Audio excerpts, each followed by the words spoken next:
Hello दोस्तों, नमस्कार। आप सभी के channel get pro yourself पर एक बार फिर से स्वागत है। दोस्तों, आज हम फिर से एक नई कहानी लेकर प्रस्तुत हैं जिसका नाम है बेताल पच्चीसी का पार्ट नंबर 14। दोस्तों, इस कहानी में बताया गया है कि एक स्त्री हरिदास को एक कटोरे में खीर ले जाकर देती है और वह खीर खा लेता है तो उसकी मृत्यु हो जाती है। आखिर ऐसा क्यों होता है, इस कहानी में इसका पूरा निचोड़ बताया गया है। दोस्तों, आपसे एक विनम्र निवेदन है कि कहानी को पूरा देखिएगा, तभी ये समझ में आएगी। और यदि आप हमारे चैनल पर नए दर्शक बनकर आए हैं तो इसे चैनल को सब्सक्राइब कर लेना और वीडियो को भी लाइक कर देना। चलिए दोस्तों, कहानी शुरू करते हैं। बनारस में देवस्वामी नाम का एक ब्राह्मण रहता था। उसके हरिदास नाम का एक पुत्र था। हरिदास की बड़ी सुंदर पत्नी थी, नाम था लावण्यवती। एक दिन वे महल के ऊपर छत पर सो रहे थे कि आधी रात के समय एक गंधर्व कुमार आकाश में घूमता हुआ उधर से निकला। वह लावण्यवती के रूप पर मुग्ध होकर उसे उड़ा ले गया। जागने पर हरिदास ने देखा कि उसकी स्त्री नहीं है तो उसे बड़ा दुख हुआ और वह मारने के लिए तैयार हो गया। लोगों के समझाने पर वह मान तो गया, लेकिन यह सोचकर कि तीर्थ करने से शायद पाप दूर हो जाए और स्त्री मिल जाए, वह घर से निकल पड़ा। चलते चलते वह किसी गांव के एक ब्राह्मण के घर पहुंचा।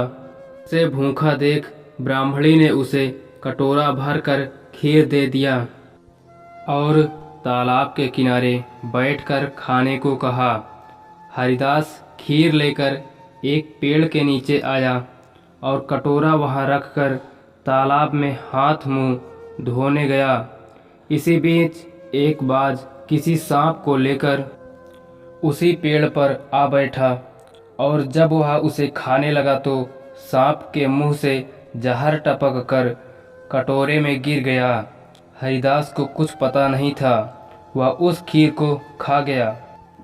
जहर का असर होने पर वह तड़पने लगा और दौड़ा दौड़ा ब्राह्मणी के पास आकर बोला, तूने मुझे जहर दे दिया है। इतना कहने के बाद हरिदास मर गया।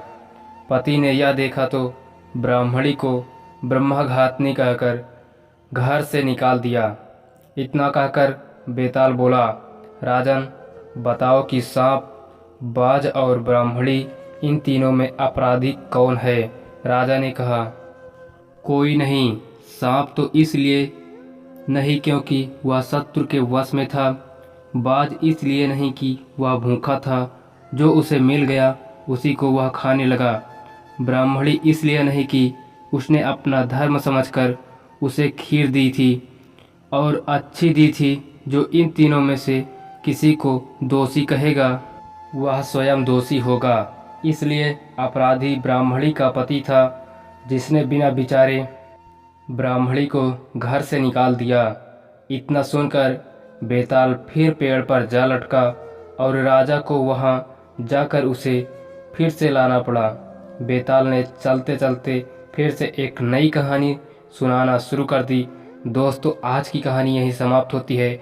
इसी कहानी के अगले पार्ट के साथ फिर से मिलेंगे। तब तक के लिए जय हिंद, जय भारत, नमस्कार, वंदे मातरम। कहानी सुनते रहिए और आनंद लेते रहिए।